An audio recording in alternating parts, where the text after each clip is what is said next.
Magandang araw mga katropa. Sa darating na February 1 ay isa na namang napakagandang laban ang ating masasaksihan at ito nga ay walang iba ang laban ng Puerto Rican prospect na si Xander Zayas. Mayroong impresibong record na 22 wins, 30 knockouts at undefeated. Mayroon itong 59% knockout ratio si Xander Zayas mga katropa. 23 years old pa lamang sa kasalukuyan, orthodox ang kanyang stance at may tangkad itong 5'10". Mayroon itong sukat sa kanyang reach na 74 inches mga katropa. At sa huling tatlong laban nitong si Xander Zayas mga katropa, isa dito ay natapos via technical knockout sa round 9 at dalawa ay umabot sa desisyon mga katropa, unanimous decision mga katropa. At ito naman kanyang makakalaban ay si Abbas Barao mga katropa galing Germany.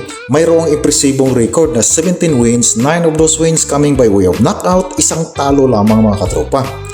Si Abbas Barao ay mayroong 52.94% knockout ratio. May edad na 31, orthodox din ang kanyang stance at may tangkad itong 5'9". Mayroon siyang sukat na 72.8 inches mga katropa. Yung huling tatlong laban nitong si Abbas Barao mga katropa ay lahat napanalunan niya by decision mga katropa. At yung hulingan niyang laban ay napakagandang performance na kanyang pinakita kontra sa nukoy undefeated na Cuban boxer na si Eunice Tillis mga katropa. Underdog doon si Abbas Barao sa laban niyon mga katropa. Subalit nagawa niyang i-upset si Eunice Tillis sa laban na yun mga katropa. At yun nga, umabot ng 12 rounds, unanimous decision yung kanyang pagkapanalo.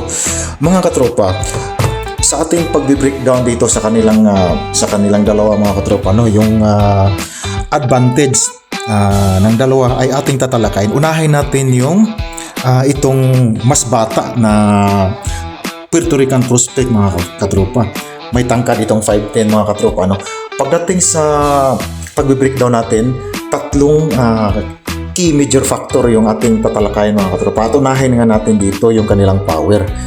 Well, dito sa power mga katropa, kilalaan nyo naman itong si Xander Zayas mga katropa, no? May bana din ito, may lakas din itong batang ito mga katropa. Sa kanyang mga huling laban ay nakita naman natin at may bilis, no? Yung kanyang mga kombinasyon mabilis. Marunong din gumamit ng kanyang distansya.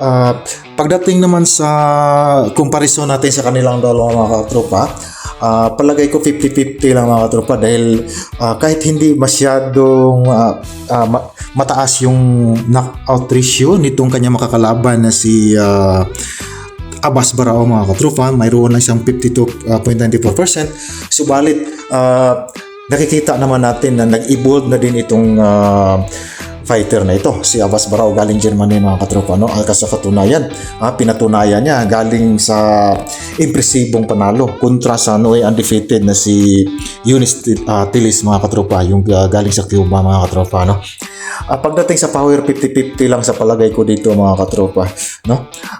Pagdating naman sa speed and footwork nila mga katropa, di hamak, no, halata naman, makita naman natin na mas pabor sa speed o sa galawan itong si mas batang fighter mga katropa ni si Xander Zayas.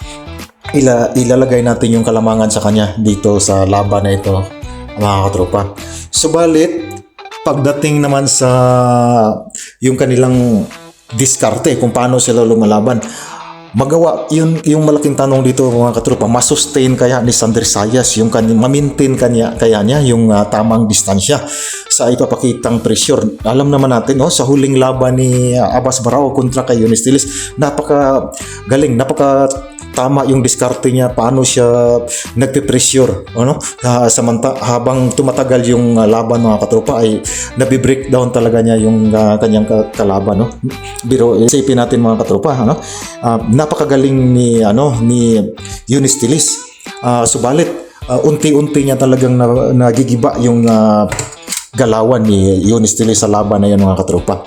Ito kayang si Xander Zayas, napaghandaan kaya niya yung mga baon na dala nitong si Abbas Barao mga katropa.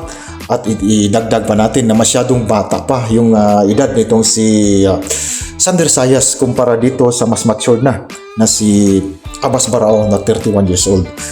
Subalit pagdating sa kanilang physicality mga katropa, although mas matangkad ng bahagya itong si Xander Zayas, palagay ko mga katropa mahihirapan dito si Sander Sayas pagdating ng late rounds mga katropa, no?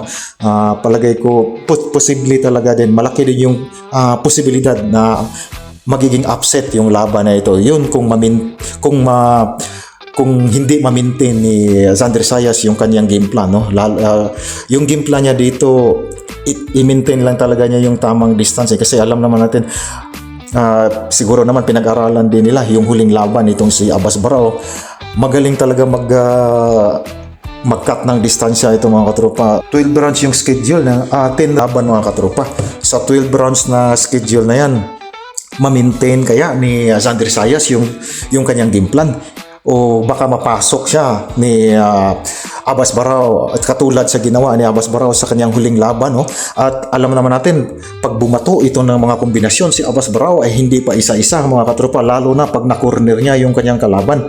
At idagdag pa natin na hindi pa na subukan itong si Sander Sayas ng katulad na mag-pressure nitong kanyang makakalaban ngayon sa paparating na February 1 na si Abbas Barao mga katropa.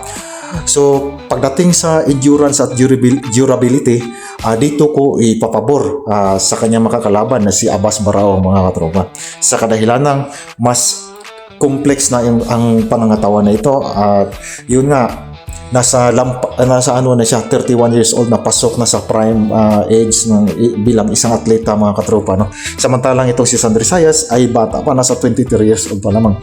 No, subalit titingnan natin kung sino yung may mas matinding preparasyon, no, sa kanilang paghahanda. Ito ba handa na ba talaga itong si Sander Sayas, o mabibiktima na naman siya dito sa upset-minded na si Abbas Barao mga katropa? Kayo mga katropa, ano sa palagay ninyo? Yung kahihinatnan ng kanilang laban, mapanatili kaya ni Sander Sayas yung kanyang undefeated record, o magbibigay ng mansa, kauna-unahang talo sa kanyang record itong kanyang makakalaban na si Abbas Barao mga katropa? Hanggang dito na lamang mga katropa, hanggang sa muli.